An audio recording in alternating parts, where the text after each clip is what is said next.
93장.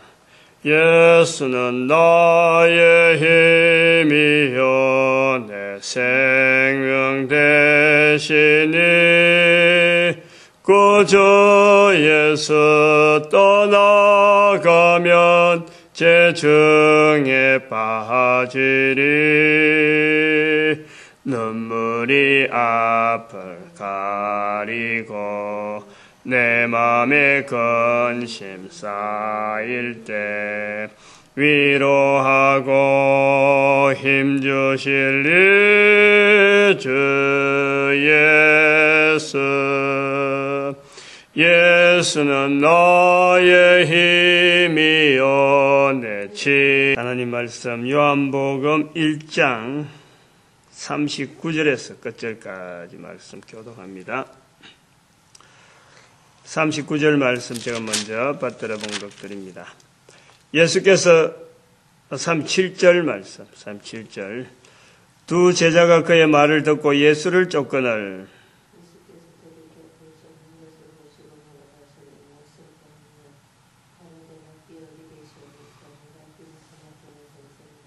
예수께서 가라사대 와보라 하시니 와보라 그러므로 요한복음 1장 37절에서 끝절까지 나오는 말씀입니다. 요한복음 1장을 이제 마지막으로 할 것 같은데 또 하다가 또 중간에 또 이 내용 또 한 번 더 강조해야 되겠다 싶으면은 또 한 번 더 할 수도 있습니다. 뭐 워낙 내용이 알 수 없다는 것은 하여튼 깊기 때문에 또 감동이 오면은 또 추가로 해야 될 그런 내용이 있을지 모르겠습니다. 우선 오늘은 38절에 있는 말씀에 예수님께서 이제 제자들을 부르고 한 사람 한 사람 불러가는 걸 보고 이제 그 쫓는 것을 보시고 물어 가랐을 때 무엇을 구하느냐 하는 무엇을 구하느냐 38절에 있는 말씀. 우리가 요한복음을 1장 1절에서 37절까지를 쭉 넘어오면서 우리가 하나의 그 예수 그리스도에 대한 증거를 하려고 하는 사도 요한의 어떤 그 증거하는 방식을 우리는 조금 검토를 했습니다, 그동안. 즉, 그 사도 요한은 예수님을 증거하되, 내가 이렇게 증거한다. 나는 이런 예수님을 봤다라고 하는 그런 투의 이야기는요, 하질 않습니다. 하지 않고, 하자면은 요한처럼 그렇게 깊이 예수님에 대해서 안다 하는 사람이 사실은 없었을 거예요. 그러나 이것을 한번 객관적으로 한번 우리가 전체적으로 한번 쭉 보면은, 예수님에 대해서 가장 잘 알지만은, 그러나 예수님에 대해서 가장 잘 안다고 인정을 해주는 사람들이 지금 사도 요한이 살아있는 시기에는 사실 아무도 없습니다, 지금. 내가 예수님하고 어떤 관계를 지냈다, 사도 요한이 예수님하고 어떻게 지냈다, 가장 어리면서 예수님이 가장 참 사랑스럽게 대하고, 가장 어찌 보면 이렇게 총애를, 총애라 하면 좀 그렇다는데, 이렇게 귀엽게 봤다라나요? 안 그러면 재롱도 아니지만은 다 큰 사람들이, 오늘 여기 나오는 이제 청년이 바로 그 청년인데, 하여튼 제일 가까이 있었다라는 그 12제자들, 제일 가까이 있은 줄을 확인할 수 있는 12제자들이 아무도 없잖아요, 지금은. 자기 혼자 있는 거예요.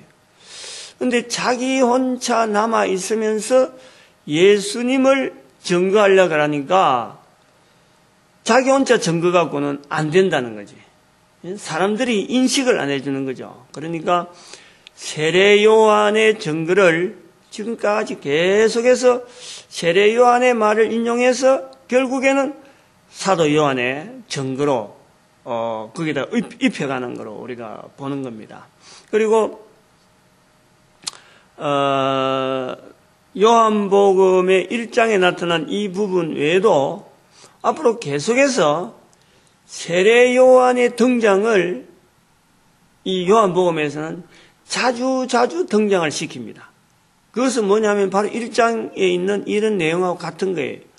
자기의 증거보담도 사도 요한의 증거보담도 한 사람의 증거를 더 추가하는, 그래서 증거라는 말을 계속 쓰고 있는데 한 사람의 말을 더 추가하는데 세례 요한을 추가하는 거예요. 그 세례 요한은 예수님이 나시기 전부터 예수님에 대해서 증거하는 그것을 예수님 나시기 전이란다. 물론 나시기 전에도 예수님의 하고 관계되어지는 어떤 여러 가지 흔적들이 누가복음에도 있습니다만은 이 세례 요한의 출현을 통해서 세례 요한이 끝까지 나는 내 뒤에 오시는 그분보다 나는 어리다. 나는 약하다. 나는 신들매를 들기도 나는 버거울 정도도 하고 자기의 삶 전체를 예수님에게 맞추었던 한 인물이었어요. 그러니까 사도 요한이 또 특별히 유대인들의 어떤 이 글에 보면은 자기 이야기를 빠집니다. 자기 이야기에 들어가 버리면 이거는 자기가 자기를 증거한다 그래가지고 글 쓰는 모든 이 글 쓰는 부분을 글 쓰는 것도 그렇고 또 다른 사람 앞에서 자기를 나타내는 이런 것을요, 다른 사람들이 유대사에서는 그걸 인정을 안 해요. 다른 사람을 증거하기 위해서 내가 어떻다, 나는 어떤 사람이다 하는 거는요, 유대인들의 문헌에서는 굉장히 드무는 거예요. 그게 잘 안 나타내는 거예요. 성경의 여러 가지 우리가 성경의 내용을 우리가 봐도 잘 알잖아요. 성경 전체가 다 어쩌고 보면은 유대인들의 글이라 할 수 있을 정도로 유대인들의 글인데, 이스라엘 사람들의 글인데, 글 쓰는 사람 이름이 안 나옵니다. 사람 이름이. 그게 드문 거예요. 물론 정 안 나오는 건 아니죠. 사람 이름이 자기가 쓰는 사람의 그것이 안 나오는 그것은 참 특이한데, 나오는 것도 있지만은 아주 드물게 나오는. 그래서 요한복음은 예수님을 나타내되 요한의 증거를 철저하게 활용하고 있다. 그렇지만은 요한의 증거로서, 요한의 말로서 끝내는 거 아니고 바로 그것을 통해서 자기의 고백을 하고 있다. 이것을 우리는 요한복음을 볼 때 반드시 좀 염두에 둬야 되고, 그 다음에 오늘 요게 본문에도 많이 나옵니다. 번역하면은 선생이라, 36절에도 38절에도 랍비를 번역하면은 선생이라, 그 다음에 41절에도 메시아를 번역하면 그리스도라, 42절에 게바를 번역하면 베드로라 하는 이런 거는 추가로 들어가 있는 거예요. 다시 말하면 이거는 요한이 글을 기록하면은 요한 밑에 또 제자들이 있을 거 아니에요. 따라다니는 또 전도자들이 있단 말이에요. 그래서 요한복음을 요한이 글을 쓴 것을 보고 옆에 있던 사람들이 당시에 요한이 쓰고 있던 시대의 언어가 벌써 80년 이후가 돼버리니까 예수님 당시에부터 예수님부터 시작하면은 벌써 30년 정도, 예수님이 30세 같으면 그 갭이 벌써 50년이 나는 50년. 예수님 활동할 때가 33세 정도 이내니까 80년에 이 글을 쓰면은 50년이라는 세월이 지나버리는 거예요. 그리고 이 벌써 유대인들이라고 하는 벽이 없어지는 상태가 되니까 지금 여기 그리스도를 번역하고 메시아를 번역하면 그리스도라. 그 다음에 또 랍비를 번역하면 선생이라. 이렇게 유대인들이 쓰는 말을 헬라 사상이나 또 그다음에 로마 사회 속에서 이것을 알아들을 수 있는 언어로 이렇게 번역해주는 작업을, 이렇게 그 옆에 토를 짜는 작업을 요한이 나이가 많이 들어가지고, 글을, 글쓰기가 힘들고 또 글을 좀 쓴한 것에 부분에서 이제 가필을 한 거예요, 가필. 요한의 제자들이 가필을 했다. 그래 보는 거죠. 여기에 좀 뭐 번역하면 갈로 안에 들어가고 게바는 번역하면 베드로라 하는 이런 전부 다 그 게바라 하면은 이게 아람어인데 아람어. 랍비라는 것도 아람어인가 그럴 거예요. 랍비는 아마 헬라어인지 히브리어인지는 아마 히브리어로 될 것 같은데 랍비가 히브리어인지 뭐 아람어인지는 하시는 정확하게 그렇고 메시아도 아마 이것도 히브리어에서 나오는 그런 거로 되면서 이게 음력이 뭐 하여튼 그 헬라어하고 좀 비슷하다 하는 그런 거로 돼서 아마 언어가 조금 변형이 되어지는 그런 거로 보아집니다. 아무튼 이렇게 번역이 나온다라는 것 자체를 봐도 나이가 많은 요한, 기르기 씨하단 말이에요. 그런 옆에서 이제는 보조해 줄 사람이 필요하다. 그런 것을 우리가 좀 볼 수 있고, 세월이 많이 지났다라는 것을 우리가 좀 염두에 둬야 되고, 유대인들이라고 하는 벽이 이미 사라진 것에 대한 그런 흔적을 우리는 본단 말이죠. 그런데 오늘 본문에 나오는 오늘 주제를 갖고 하락하던 이 무엇을 구하느냐 하는 이것을 우리가 이제 주제를 하는데 예수님께서 제자들을 부르실 적에 다른 복음서에서는 예수님께서 나를 따르라, 그 베드로에게도 나를 따르라. 내가 너희를 사람 낚는 어부가 되게 하리라. 명령형으로 나오는 명령형으로. 그거는 마태복음에서는 그리스도의 그 근위, 명령할 수 있는 명령형으로 나올 수밖에 없는 거예요. 이걸 우리가 비교를 해보는 거예요. 그런데 요한복음에서는 무엇을 구하느냐? 예수님에게 오는 제자들에게 무엇을 구하느냐라고 묻는 것으로 시작을 하고 있다는 거지. 그 차이를 우리가 조금 고려를 해볼 수 있습니다. 마태복음이나 이런 데서 제자들을 부를 때는 나를 쫓아라, 사람 나는 어부가 되게 하리라 하는 명령형으로 나왔다라는 것하고는 이거는 유대 분위기가 굉장히 있는 거죠. 그 다음에는 무엇을 구하느냐라는 것으로 시작을 하는 것으로 보면은 그리고 예수님께서 어디 계십니까? 이런 물어본단 말이에요. 예수님 앞에 어디 계십니까? 라고 물어보는 거죠. 그래서 예수님께서 와 보라. 무엇을 구하느냐 제자들에게 따라오려고 하는 제자들에게 물론 뭐 다 그런 건 아니죠. 다 12 제자들 다 무엇을 구하느냐 그랬다든지 또 그다음에 마태복음에처럼 나를 따르라 이렇게 명령했다라는 것은 다 그런 건 아니겠죠. 이제 일부는 베드로 같은 경우는 나를 따르라 그랬고 요한과 지금 여기에 또 다른 한 제자가 안드레로 나와 있는데 여기 지금 예수님 요한을 따라다니다가 예수님 앞에 온 제자가 바로 아마 지금 이 글을 쓰고 있는 이 요한인 것 같아요. 요한이고 그 다음에 한 사람이 안드레로 나타났는데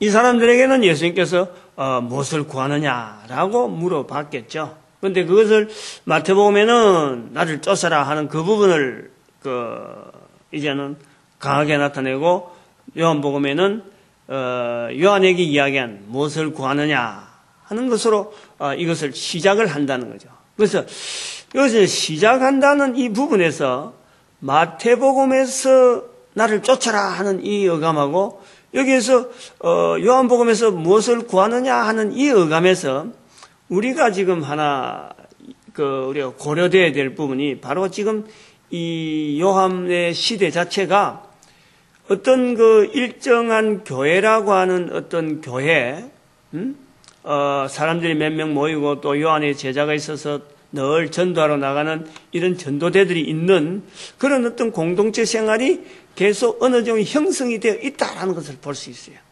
그래서 이 예수님께서 무엇을 구하느냐라고 그 다음에 와보라, 와보라 하는 이 표현에 또 나중에 빌립이 나다나엘 보고 빌립이 나다나엘에게 46절에 보니까 빌립이 가로되 와보라. 즉 공동체 생활에 와서 들어만 보면은 듣기만 들으면은 어떤 그 예수님에 대한 그 증거자로서 또 예수님을 전하는 전도자로서의 그 훈련에 여러 가지가 아마 그 좀 보장이 될 수 있는, 그래서 여기 와서 들어봐 가지고 너희들도 이제 한번 전도하러 나가라.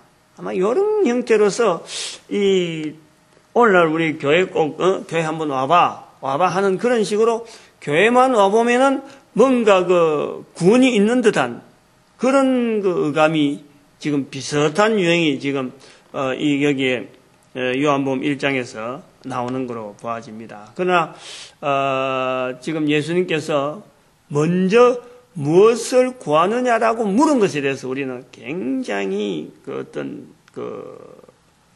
좀 강조점을 두려고 하는 거죠. 요한이 강조하려고 하는 것 자체도 요한복음을 통해서 세례 요한의 내용을 통해서 사도 요한의 의도를 강조하는 것으로 우리는 보려고 그랬고, 그 다음에는 이 예수님께서 무엇을 구하느냐, 오는 제자들에게 다른 질문보다도 다른 제자들이 한 여러 가지 경우가 많이 있을 텐데, 어째서 무엇을 구하느냐라는 이 표현을, 제일 먼저 제자들하고 관계성 속에서 이었을까? 왜 사도 요한은 이것을 표현했을까?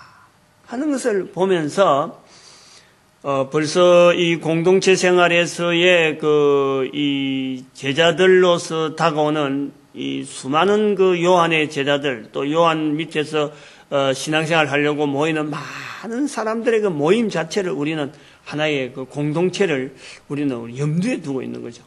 염두에 두면서 보는 거죠. 보려고 하는 거예요. 예수님께서 무엇을 구하느냐라고 제자들에게 물었듯이 공동체에 참여하는 자들에게 똑같이 제일 첫 번째 예수님께서 묻는 질문으로 보는 거예요. 묻는 질문으로. 다시 말하면은, 바꿔서 보라면은, 사도 요한이 이제 공동체 생활하면서 이끌어 갈 건단 말이에요. 지금 이끌어 가고 있단 말이에요. 목회를 한다든지, 지금의 목회 일이라고 할 수 있는 그런 목회 일을 한다든지, 전도하러 현장에 나가든지, 이런 일을 쭉 주도하면서 전체적인 걸 사도니까 리더를 하고 있는 중에 오는 사람들, 한 사람 한 사람들에게 요한이 모아놨고 또 여러 사람 모아놨고 이렇게 강론을 할 때에 가장 중점적으로 요구되어지는 그 내용이 뭐냐니까 당신들 여기 뭐하러 왔느냐? 이런 투로 묻는다 이 말이죠. 응? 요한의 질문이 바로 그 질문이 강하게 남아있다. 무엇하러 여기에 모였느냐? 자기가 예수님 앞에 질문당하던 무엇을 구하느냐 하는 그 질문을 당하듯이 자기가 지금 그 모인 무리들 앞에서 당신들 지금 무엇하러 여기 왔느냐? 이 부분을 제일 먼저 우리가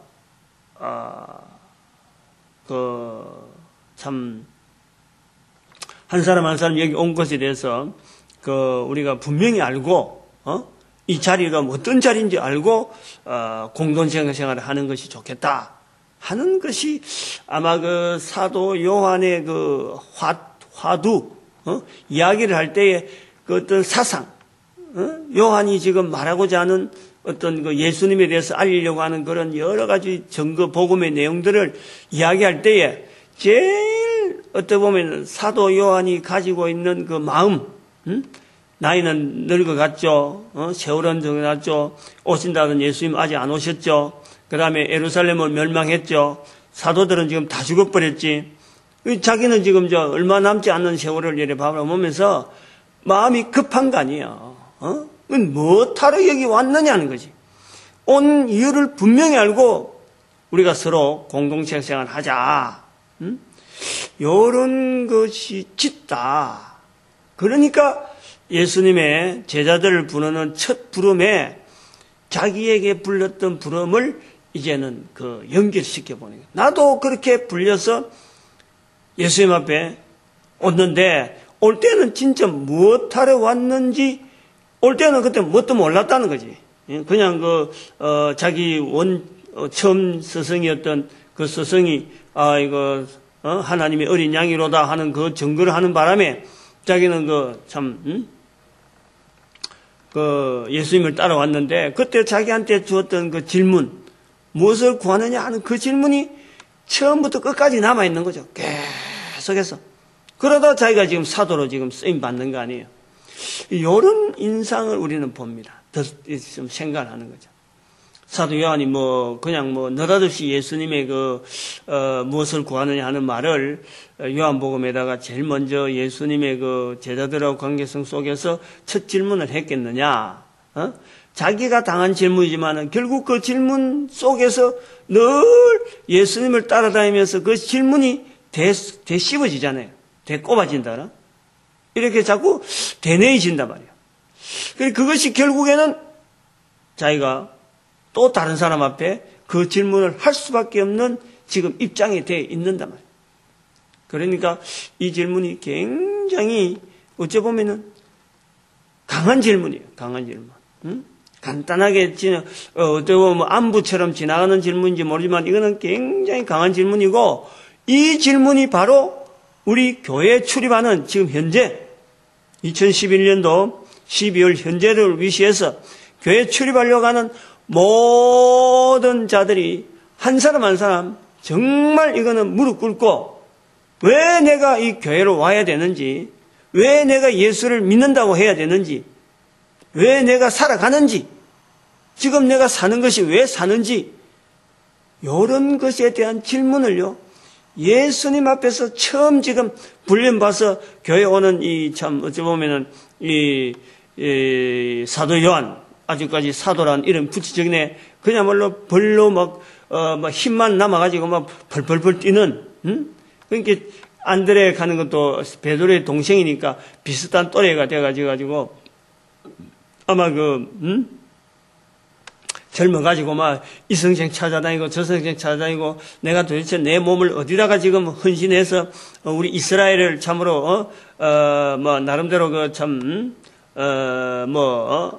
이스라엘 국민들에게 위로가 될 수 있는 일에 내가 보탬이 될까 하고 눈이 두리번두리번하고 부리부리한, 그러면서 좀 어쩌면 애띤 모습은 있으면서 뭐든 시키면 불같이 해치워버리는 이런 성격을 가졌던 젊은 시절을 회상하면서 출입하는 공동체에 출입하는 많은 사람들의 발걸음을 보면서 한 발걸음이 들어올 때마다도 안타까운 마음으로 하는 거예요. 안타까운. 저 사람이 도대체 이 공동체 생활에서 참 이 복음 전하는 이 일에 도대체 무엇 하려고 어떤 관계를 가지고 자기가 이 오는 건가? 그냥 왔다가 그냥 갈 사람이 아닌가? 이 복음 전하는 이것이 얼마나 지금 시일이 촉박한데, 자기도 지금 살아야 날이 얼마 없는데, 자기 주변에서 자기가 이런 성경을, 이런 편지를 쓴 것을, 주변에서 이제 가피를 할 정도로 자기가 약한 어떤 그런, 글 쓰는데 일일이 그런 걸 다, 참 살펴볼 수 없는 그런 어떤 입장에 있는 이런 사도 요한의 눈에, 안타까움과 어쩌면은 좀 다급함, 무엇을 구하느냐? 이 단순한 말 한마디, 예수님의 말씀 한 말씀을 가지고 지금 사도 요한의 지금 예수님에서 증거하려고 하는 이 글을 쓰는 그 중심 전체를 다 나타내고 있는 말이라 이렇게 보고 있습니다. 교회 다니는 사람들은 사실은 이 질문 앞에요, 우리는 정말 철저하게 자기를 돌아봐야 되는, 하나님 앞에 무엇을 구하러 오느냐? 내가 지금 애 병 낫기 위해서 오느냐? 안 그러면 뭐 어디 참 출세하기 위해서 오느냐? 뭐 어디 직장 구하기 다니기 위해서 하느냐? 뭐 대통령 선거, 뭐 국회의원 선거 이런 거 좀 선거철을 맞아서 이제는 또 뭐 교회가 좀 시끌벅걸하게 될 건데 이런 어떤 그 선거의 하나의 방편으로서 이 출입하게 되는 사람들이냐? 각가지 자기가 구하는 것이 여러 가지 형태 있는데 여기에 오는 것은 단순하게 사도 요한이 바라듯이 교회는 오직 예수 그리스도를 알리는 복음 전하는 것에서 우리가 모든 것을 다 모아야 된다. 그 사도 요한을 요한복음을 기록한 사도 요한의 어떤 중심 자체가 예수님에서 처음부터 나오네. 처음부터.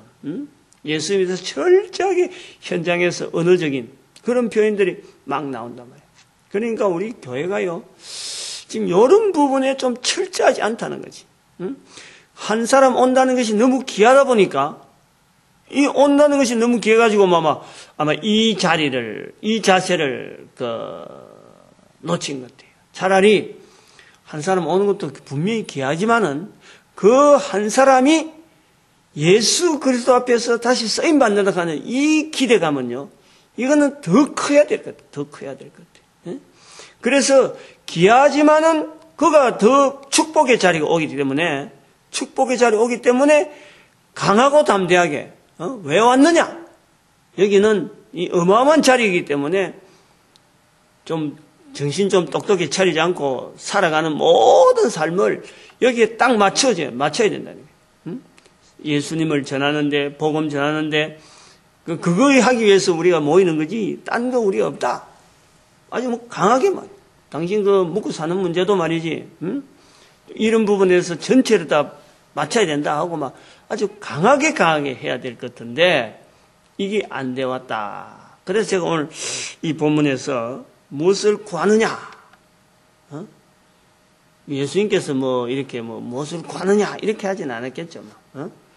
그냥 간단하게 지나는 것처럼 안부처럼 묻는 말씀이 무엇을 구하느냐 했는데 사도 요한에게는 그것이 평생 예수님 앞에서 얻은 처음 그 자세가 결국에는 이제는 영원히 예수님 앞에 가게 되는 자기가 이 질문을 가지고 실험해야 될 그런 내용이다. 그런 말씀이 되었다라는 것을 통해서 제가 이 요한복음 1장 37절 이후에 51절 사이에 있는 제자를 부르는 여러 가지 예수님의 이 제자들 주변에 있는 언어들 속에서 사도 요한이 제일 먼저 사용했던 이 부분에 대해서는 한번 좀 강조를 하고자 해서 말씀을 좀 드렸습니다. 나머지 또 우리가 와보라 하는 이런 표현이라든지 또 무화과 나무 아래에 있을 때 보았다 하고 하는 거는 아마 다른 성경 책들 같은 거나 또 다른 분들 설교하는 데서 아마 비슷한 이런 내용들이 되지 않을까 하고 더는 안 할 것 같은데 또 모르겠어요. 또 묵상하다가 또 감동이 생기면은 또 하게 될 거 그렇습니다. 어쨌든 오늘 이런 주제 무엇을 구하느냐 하는 것에 대해서는 한 사람 한 사람이 참 이 전도자가 되기 위해서 우리가 전도자가 되기 위해서 교회 출입이지. 예수 그리스도에 대해서 정인되어지는 것에서 멀어져 있으면서 다른 구제, 지금 성탄절 해갖고 구세군 하니까 구제 자선 낭비 이거 하기 위한 교회는 아니라고 봅니다. 구세군 아마 탈피해야 될 것 같아요. 그쪽으로 하나의 종파로서 자선 쪽으로 나가는 하나의 종파로서 차라리 구세군한테 다른 거 다 넘겨주든지. 이거는 교회는 절대 그런 쪽으로 봐는 철저하게 정말 굶주리고 어렵게 지내더라도 어떠하든지 교회는 전도하는 쪽으로만 전체적으로 전체적으로 무리가 좀 많아진다고 해서 괜히 타협해가지고 말이야. 한 사람 들어오는 것에 대해서 귀하다 싶어서 막, 고개 숙이기 시작하니까 이게 끝도 없어. 끝도 없어. 너무 많이 고개 숙여갖고, 이제는 제발 좀 와주십시오 하고 사정사정하고 있는 거예요. 그렇지 않다는 거지. 무엇을 구하느냐?